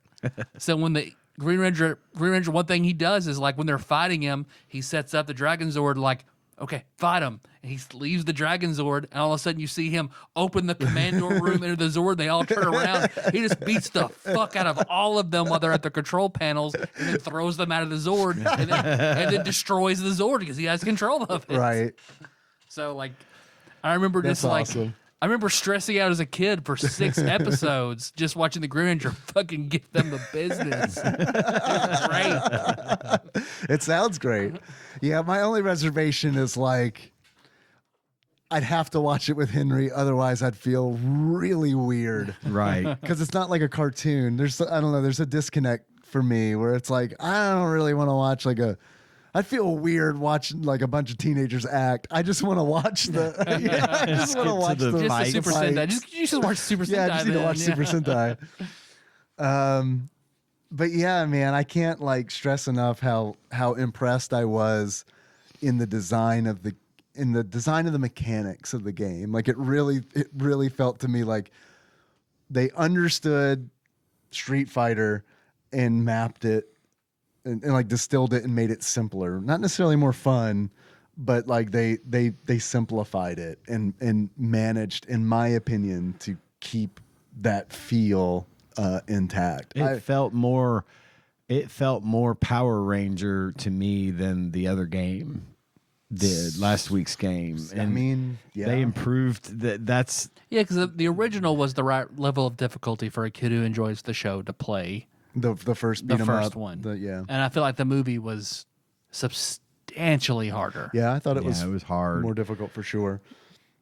But this one felt kind of just right. It was kind of balanced for someone of the right age range that wants to play a fighting game, and plus you've got a 2-player option, which you could fight against one another, and Right. all of those things kind of make it pretty solid. I'm with you, Dave. I think it was a solid game and definitely a surprise I because loved I'm it. already fucking sick of Power Rangers. I've had to think more about Power Rangers in the last week than I've had ever in my life, and now I was like, oh God, I don't want to do this, but at least we're getting it out of the way. But yeah, no, it surprised me too, and I found myself wanting to finish it, wanting to play through it, and I think they hit a home run. Even though on I this think one. it's fine is still better than 80 to 90% of the fighting games Absolutely. we've played. There are so many bad fighting games, and I'm to be like perfectly honest, that definitely is coloring my opinion of this game. I went in truly expecting a horrible fighting game, and I got in my opinion, a very serviceable Street Fighter clone. We played much worse Street Fighter clones. Dude, I think I would rather play this than like Mortal Kombat on the SNES. Like, I mean, My I could opinion. see that. I've never been a real fan of Mortal Kombat. and I think that might be why the speed didn't really, because Mortal Kombat's kind of a slower fighting game. Yeah. The originals, I feel like. they And try to pack a lot into those. They do. and it loses something in that translation. And I mean, I like the original Mortal Kombat games. 3 is kind of where it lost me because then Same. you get like the run button, and all of a sudden it felt to me like they were trying to make a game fast that was really never designed to be fast. Yeah. It felt weird, but yeah, I can see why if you're used to playing Street Fighter 2 Turbo, Tyler, that like this would definitely feel like a slow game. I also agree with the sameness. I would love to see more variety in fighters. I think that would be nice. I'm not a big enough Power Rangers guy to tell you who to put in it. I mean, I would have appreciated, because I don't remember the monsters in it, with the exception of Goldar Zed, and I think even Ooze is pushing it because he's just a one-off movie character. But I don't remember. Granted, they do have like consistent, like Goldar is a consistent like lieutenant like throughout the whole series. Makes sense for him to be in it. Zed's a big consistent bat. Makes sense. I would rather have seen Rita. Rita should have been in there. Yeah, well, I don't somewhere. know why. Is it because she doesn't really? Does she fight in the show? She usually summons No. something to fight Yeah. for her, right? Yeah, you never really see her fight. She's just So that might she's- be why. I don't know. she's magic support. Would have been neat to see her, a tiny Rita, down there controlling a bigger thing, summoning, fighting like, you. it would- Yeah, I would have Yeah. liked to have seen other Zords. Like Yeah. make it a full, like if it's fighting edition, fucking throw the original Megazord or the Dragon Zord or something else. So neither of these. I knew the tiger one. What is it? The Tiger Megazord. Megazord is I knew that wasn't original. yep, because that's the incarnation of that, because that's the white tiger with the other original dinosaurs, I believe. Or that might be the second draft. The second draft of their animals plus the Dragon Zord's gone because Green Ranger's gone. When Tommy becomes the White Ranger, he gets the White Tiger Zord. Okay, Dragon Zord is the original. Dragon Zord is the original Green Ranger Zord. What is Episode 1, Mighty Morphin Power Rangers. What's the Megazord. Zord? That's Megazord. Megazord is saber-toothed tiger, mammoth, pterodactyl, and T-Rex put together. Okay, so neither of these two were that one. I mean, the Tiger Megazord could be the dinosaurs plus the white tiger, but I don't think so. Okay, I'd agree with you. I think it would be cool if they included all of them. Yeah. Yeah, that would be nice. Having like, Instead, if those are one-off monsters on random episodes, why the fuck are they in it? Give me a consistent, recognizable name. as a non-fan, that doesn't bother me. I could see why it would bother a fan of the show or someone who watched a lot of it. Because to me, it's just kind of like they're just I don't know any different. Yeah. I don't know who any of these are.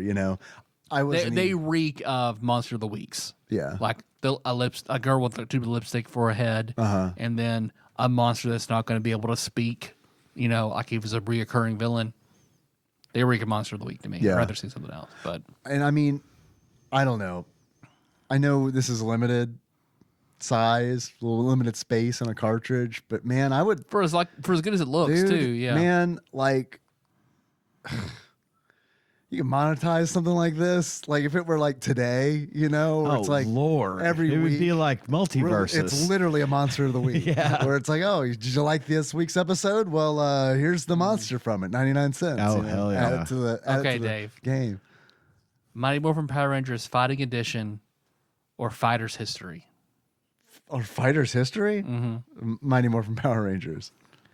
Power Rangers or Ultraman Towards the Future. Power Rangers. By a long shot. Fighting Edition or Doomsday Warrior. Oh my God. Doomsday Warrior was so fucking bad. Mighty Morphin Power Rangers. Oh my God. Doomsday Warrior. Forgot about that. Power Rangers trash. or Tough Enough. All right. I like Tough Enough. I like Tough Enough. All right. But Power Rangers. I'm going Power Rangers. Power Rangers or World Heroes. World Heroes, hilarious. World Heroes is a hilarious game. Also, I wouldn't say terrible, but Power Rangers for sure. Power Rangers or, think about it, Power Moves. With Power our Rangers. wonderful art of the guy you fight on the raft. I know. Also hilarious. Power Moves is also hilarious. Also, not like it's not Power Moves isn't terrible. Like Doomsday Warriors, terrible. Terrible. Ultraman, terrible. But I mean, like, yeah, I'm going Power Rangers. It's way better than Power Rangers or Clay Fighter. Power Rangers. Clay Fighter's got the novelty aspect, but that wears off like once you've looked at all of the characters. Power Rangers or Battle Blaze. Power Rangers for sure. Battle Blaze is garbage. Power Rangers or Art of Fighting. Power Rangers. Art of Fighting is not good. Power Rangers or Street Fighter 2. Street Fighter 2. Power Rangers or Mortal Kombat Trilogy. Mortal Kombat Trilogy is a better game. I would rather play Power Rangers. Power Rangers or Cross System, just because it's on the list, Bushido Blade. Bushido Blade. Power Rangers or Street Fighter 2 Turbo. Street Fighter 2 Turbo. Let's see, let me look at older Mortal Kombat 2. Mortal Kombat 2 is a better game. I've played it so much that I think I'd rather spend more time with Power Rangers, but Mortal Kombat 2. See, I would have the lore attached to Mortal Kombat that would draw me towards that one. Even if it weren't a better game, I'm more familiar with the Mortal Kombat franchise than I am Power Rangers. There's just Mortal Kombat 2, in my opinion, is like the best Mortal Kombat. Absolutely. I loved it too. It was kind of the perfect. It was the peak of Mortal Kombat right there at the early days, and then it was so interesting. It was never as good after that. Yeah, I agree. We have these tagged as fighting games as well. Okay.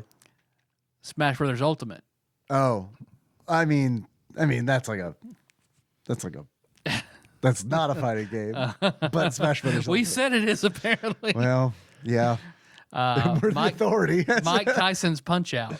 Also not a fighting game, but Mike Tyson's Punch Out. That's our. Oh, Super Smash Brothers 3DS. Super Smash Brothers 3DS. And that's everything we have tagged as fighting games. Okay, I feel like we missed some. Probably, yeah. It sounds like it too, because that's Mortal Kombat 1 isn't on that list. Mortal Kombat 3 isn't on that list. Mm-hmm. But yeah, that was fun. You reminded me about a lot of games that I'd forgotten about. Mm-hmm. Because Fatal Fury wasn't in there. Yep. Which, I mean, Fatal Fury is it's a good fighting game. I'd rather play Power Rangers, but it's a good fighting game. Yeah, I don't know. I think this is like, truly, I was super impressed by this game. I came in with low expectations. I like fighting games. I like that it looked like they cared about it. I think I am curious about the development history. and like whether or not this was initially intended to be like the end of stages in the beat 'em up, in the Ivan Ooze beat 'em up. Yeah. And if that's the case, honestly, I think what they might have seen was, oh shit, we made a pretty decent fighting game system. Because the theory We can make money by selling this separately. because generally the show always goes, they fight them as teenagers, Right. get beat, turn into Power Rangers, get the upper hand on the monster. Rita makes it huge. Zord comes in, finishes it off. That's the formula. So I can see if in that game where you beat it as the Ranger, then you go into a Zord to finish it off. Makes sense. Makes sense. God, I haven't seen that dude in forever. But yeah, I agree. Seeing some variety, some more variety, a larger roster would be nice. I mean, because it does have nine fighters. Because Ivan Ooze is once you beat it in hard mode, you unlock the secret code, so you can unlock Ivan Ooze. Right. Yep. Which honestly, for a Super Nintendo game, I feel like that's not bad. I'm spoiled by modern fighting games where it's like, well, there aren't 40 playable characters. What the fuck? What am I even paying for? By Mugen or whatever with Right. 400 fighters. Yeah. I don't know. There's this game it just clicked, man. This is one where it's like I normally talk about when I'm playing the game. I look down at the clock and I'm like, fuck, because I want to put an hour in. And I'm like, I have to play this for 40 more minutes. This time I looked down, I was like, I only have 15 minutes less. I only budgeted an hour to play this game that I thought was going to be horrible. Right. So it's like, fuck. And it's like, I'm trying to like beat it on I'm trying to beat it on all difficulties is all the two characters that you can do the story mode. Yeah, because I beat it on easy, and then I beat it on medium, and I struggled with medium. Medium wasn't fun, so then I stopped. Yeah. Because I thought, I wonder what the hard mode code is. And I just stopped. Yeah. I didn't finish it on hard. I ran out of time, but I beat it on normal as both the characters, and then because I wanted to try both of them, you know. Because for me, the Tiger Megazord was a down B simulator. Because that's all I had to fucking do to beat anybody but Ooze. Yeah. Because like it's long range, and if they were close enough, I'd hit them 6 times with it. Yeah. Yep. I think and this isn't, please don't take this personally. It's not a dig against you at all.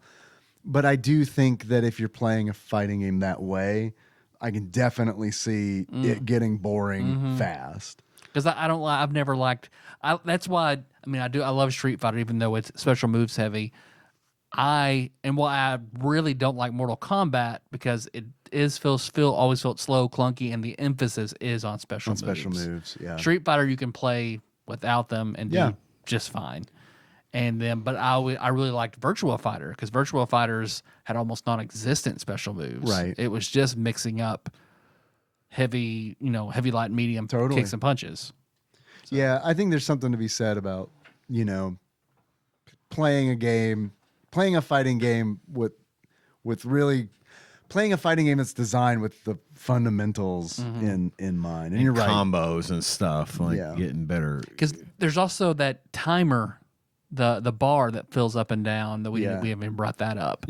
That's your power gauge at the bottom. And once it fills up completely, you can do a super special, essentially, which, that exists in, I can't remember what Street Fighter game it was introduced, but it's where you essentially do a double input, like a quarter circle forward punch, and you do like an ultimate special move, like you do an ultimate version of that, where it's like normally it would be the Zord like releases a fireball from its chest. If you fill up that gauge and then do the double input, it releases one that does just a crazy amount of damage. Because SNES Drunk reviewed this, and I watched his review of it. He feels the same way you do. Oh, really? But watching his video of him playing it was reminded me of watching like the BioShock like display demo at E3, where it's like they're playing BioShock in ways that you're not going to play BioShock. Like it looks amazing with the traps and the plasmids and all this shit, and he's playing with special moves and they're opening electricity going everywhere, all sorts of shit. Like I had no idea how to do it. Yeah. With what went behind it, he was talking about all the stuff with the timing and the bar. And Okay, yeah, I moves want to and watch this video. I haven't watched it because I want to see. I want to see what he has to say about it, and I want to see the gameplay. It looked like a completely different game from what I was playing. It is like when you play it, kind of like I feel like it's meant to be played. Like I do feel like it is meant to be played a certain way. Yeah, just like Mortal Kombat is. So I don't. Yeah, no, that is. Clicks, I don't consider that a dig. You're right. That is, and that holds me back from liking stuff like this because that's just not the kind of player I am for stuff like that. And you like what you like too. Yeah. I mean, and honestly, in my opinion, there's no point in learning something that doesn't really have its hooks in you to begin with. Yeah, you know what I mean. Like for me, a lot of this stuff, like the hooks get in. Like when I realize, oh, okay, well they've got like a system here. What's this system and what is it supposed to be intended for? Yeah. I get frustrated when it's obvious the designer's like, I don't know, we just thought it was cool, we put it in. But when you can see, it's like, oh, they thought about this. This system is in there to counter this thing. That this, it's like, okay, they designed this. It's like how everything, I don't know, interlocks. I was really impressed by this game. Mm-hmm. I mean, I think it's better designed than Mortal Kombat. I really, truly, honestly do. Like, I mean, Mortal Kombat, I think is fun. And Mortal Kombat 2 is fun. But I mean, it's like, I don't think I can't turn Zed into a baby. I don't know. I don't know. That's fun. That's fun. I love fun. I love that. But it's not like, I don't feel like the Mortal Kombat games are like intricately designed. I'll put it that way. I think that they're fun games, and I think that there's strategy involved in playing it well and winning. And I'm not talking about the modern ones because I don't know fucking shit about those. Those are probably super well designed. I don't know. But I feel like the old ones, I mean, aren't as intricate as like say a Street Fighter game is or can be. Because I think one of the beautiful things about Street Fighter 2 is that it can be played on so many different levels, and and I'm not an expert at Street Fighter 2 by like any fucking stretch of the imagination, but it's fun to watch people of the same skill level play each other, like especially if they like don't have a lot of experience, because it's like you can kind of see how the game was kind of, I don't know, made to be played at all different kinds of levels. It's one of those where I do feel like it's easy to play, extremely difficult to master, like kind of that thing. And I know we're not talking about Street Fighter 2, but I feel like some of the spirit of Street Fighter 2, and like they were obviously taking a lot from Street Fighter 2 when they made Mighty Morphin Power Rangers. Well, I mean, everyone who's ever made a fighter after Street Fighter 2 took from Street Fighter 2. Yeah, so. for sure. So it was just nice to see a developer do it with like, I don't know, it just seemed like they did it with care. Yeah. Did you guys have any achievements? No. I didn't have time. I have a couple. My first achievement is don't know how to pronounce it. Chirpy. In order to unlock Chirpy, which is apparently the hardest cheese in the world. You win a fight spamming just one move. I got that. Next achievement is Zed's dead, baby. Zed's dead. In order to unlock Zed's dead, baby. Zed's dead. Defeat Zed. Yeah. Pretty original. And my last achievement is unlimited power. In order to unlock unlimited power, use the cheat code to play as Ivan Ooze, because fucking Ivan Ooze is Emperor Palpatine. That dude showed up they in the game. They made him look evil, and he just swoops in from nowhere, did not expect it. Yeah. Yeah. That's it. Those are all the achievements I've got. Cool. I have One Punch, Tiger Megazord, unlock it by only using the one punch with the Tiger Megazord. It's a good punch. It's a good punch. He's got speed, man. He's much faster than the other one. Thunder. Thank you, Thunder. Yeah, Thunder Megazord. Yeah. And then they got dashes in this game. Green Destiny. unlock that by just using the down slash with the Thunder Megazord. I also did that, just jump in the air and then do the same slash down for like 5 hits. That's how I beat it with the Tiger Megazord. That's all I fucking did. Yeah. I think this one would be fun to play against someone else. I honestly feel when I was playing this, I was like, man, I want to get on Fight K. I want to DM Nate and be like, yo, do you want to get on Fight K and play Power Rangers? And I might still do that. I may still do that and see if he wants to play, because that dude's good at fighting games. And I feel like I don't know how he feels about Power Rangers, but I think he might like this game. He might be able to throw down. And my last one is this a Zangief? And you win a 2-player match with a Thunder Megazord. Nice. Sorry, I didn't mean to interrupt your okay. achievements. I thought you were done. My bad. Yeah, I'm done. Those were good. Let's see what Flopsy has to say about what it. do you guys think? What do you think Flopsy had to say about the game? Well, I think we're going to go in the same direction.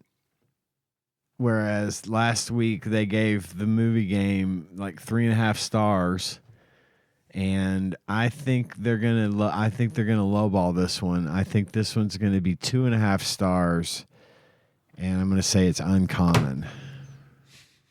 Sorry, Flopsy. 3.5 uncommon. 2.5 uncommon. Oh, I will say, because Power Rangers the movie was uncommon, wasn't it? Yes. Yeah. So then I'm going to say 3 stars, very uncommon. 3 stars, very Because I bet uncommon. there's even fewer copies of this out.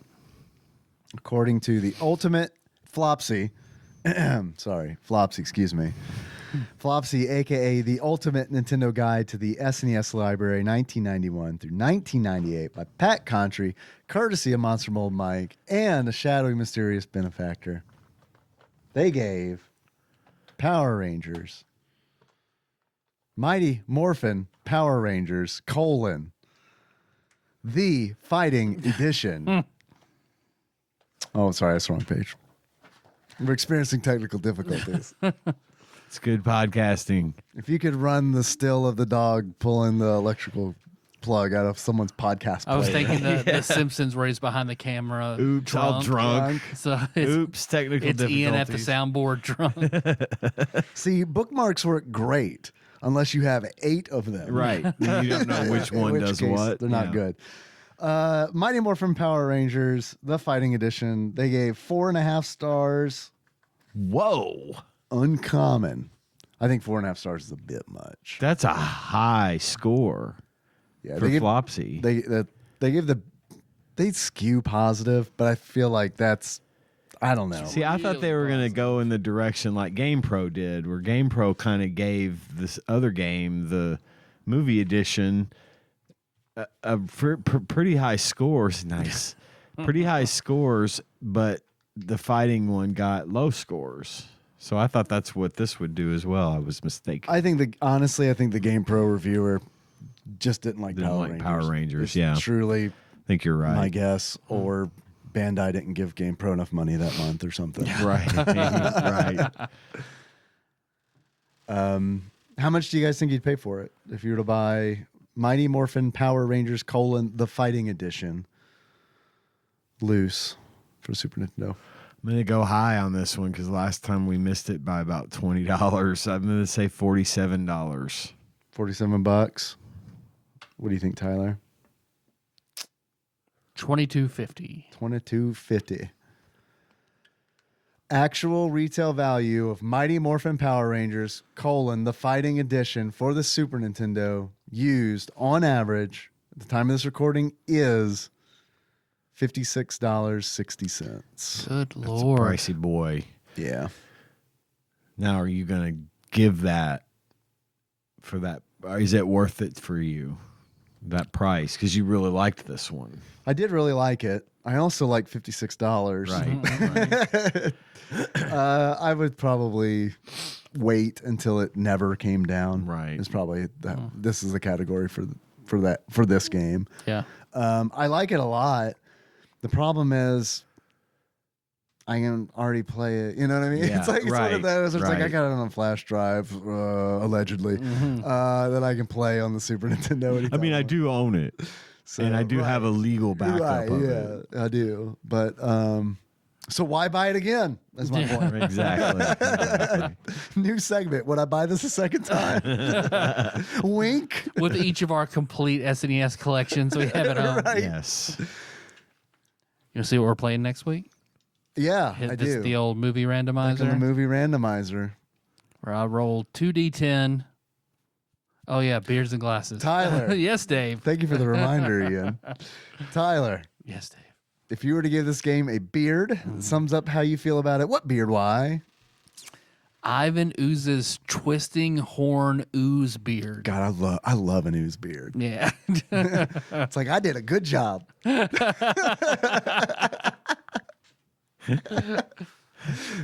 Tyler, Yes, Dave. if you were to give this game a pair of glasses, what glasses? The pseudo Cyclops visor of one Lord Zed. Nice. 'Cause he's like a cross between Cyclops and like Guy Fieri's backwards like visor hats.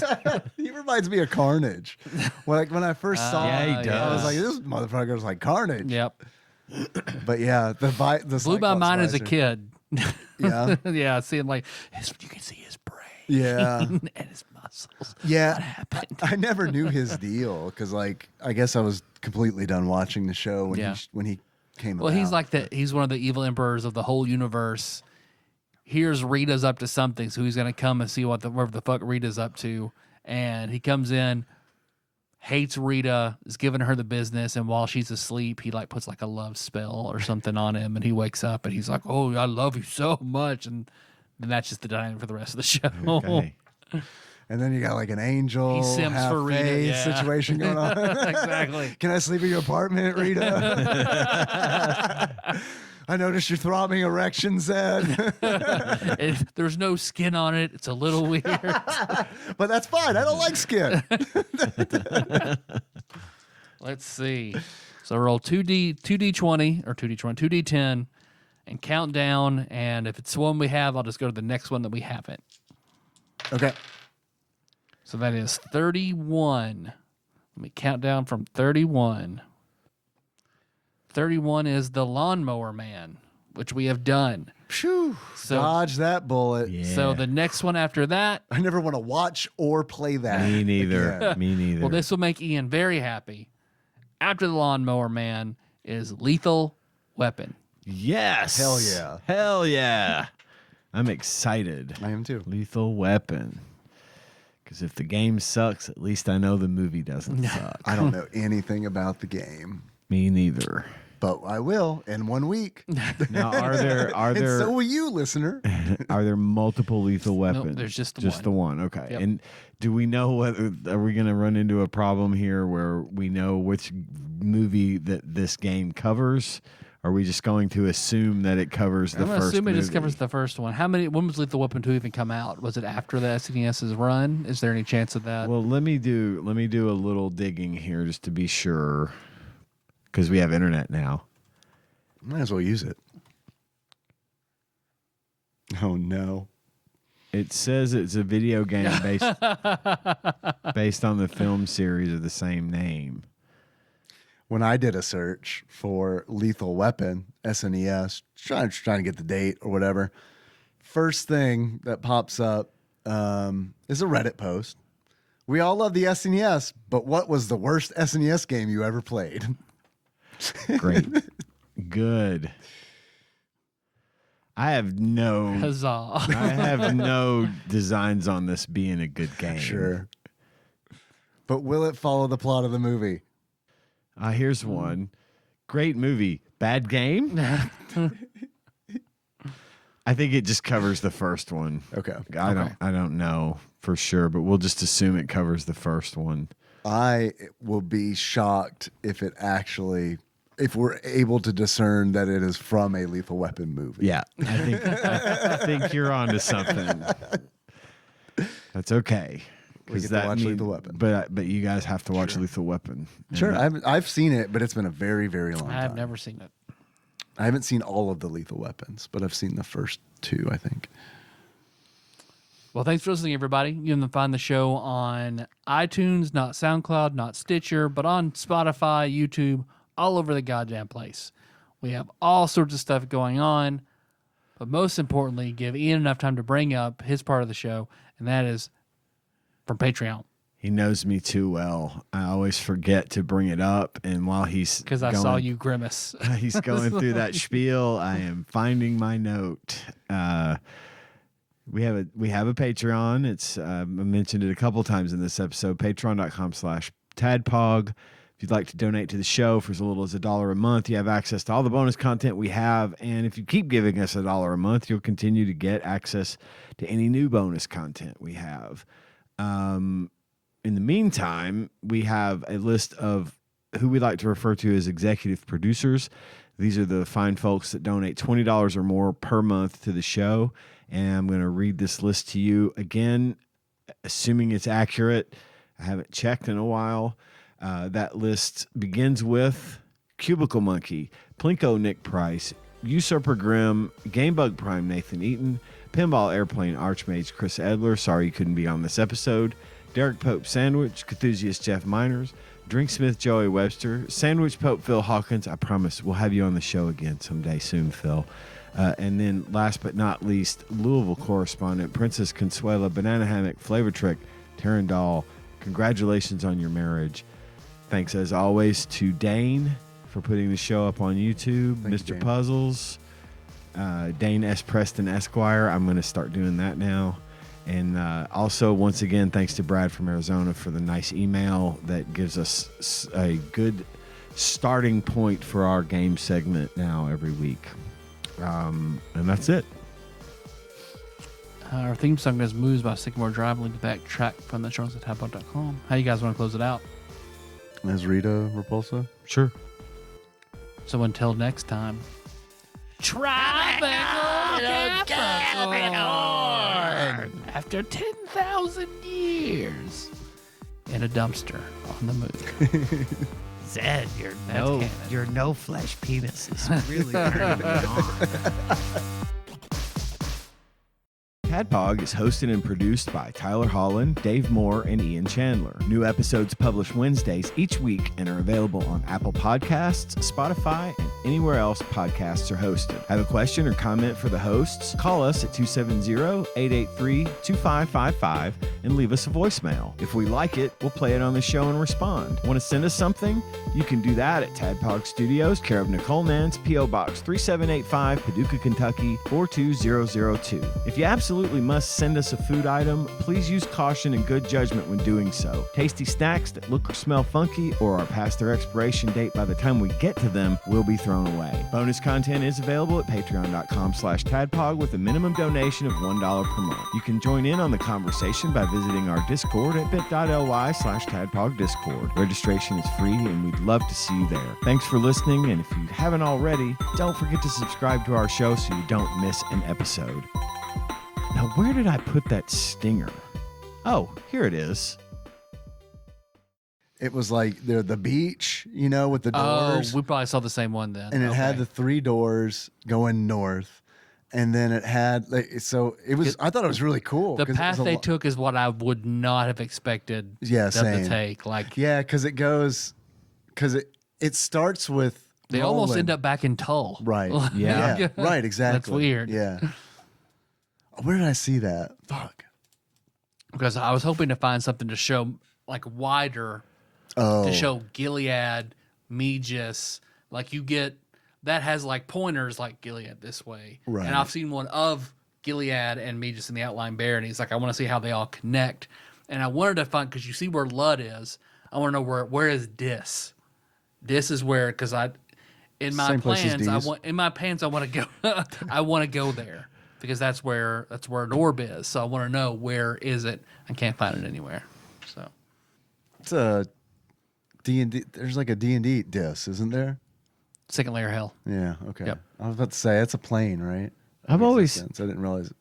kind of envisioned the way that the towns and the stuff in Midworld was lined out was similar to like a wheel, like a wagon wheel where you've got, they always refer to the outer baronies And I always think of those as being in sort of like a big circle. Yeah. And then the inner baronies being in a Because that smaller makes sense circle. of outer, mid, and In world. that they Right. sort of have their topography because they're so based on that, Yeah. that they're aware of the tower and the beams and all beams, that. right. Then it stands to reason that they would design their geography, Around their it because cities you can't help but follow the beam in that and be way. attracted to Yeah. it. So if you were to like fly up over Midworld, you would see the whole thing would probably be, in my mind, would be lined up like a wagon wheel where you Yeah. have everything. And then like the beach kind of going around the outside of it, because you don't really necessarily know if the beach is long enough, you don't necessarily know that it's curved even slightly, The world's flat. Yeah. Yes, it and is. carried on the back of a turtle. Yeah. Yeah. If you just want to dig through and find Dark Tower Talk, then because no songs are coming to mind. Okay. I just recorded what we just said. That'll work. That's good, and it'll also get people hyped for the game. Yeah. We're super prepared with stingers and stuff. Oh. This is always planned. This is all intentional. Not just some random shit I recorded and throw at the end of the episode. That would be unprofessional. So untadpog like.